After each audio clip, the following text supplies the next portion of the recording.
Hi guys, welcome back to இன்னொரு புது video. இன்னைக்கு காடை பெப்பர் ஃப்ரை தான் பார்க்க போகிறோம். வாங்க வீடியோக்குள்ள போகலாம்.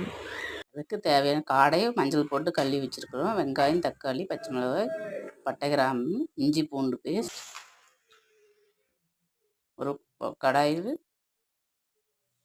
கொஞ்சம் ஆயில் விட்டுக்கலாம். ஆயில் ஹீட் ஆனதும் கடுகு பொரிஞ்சதும்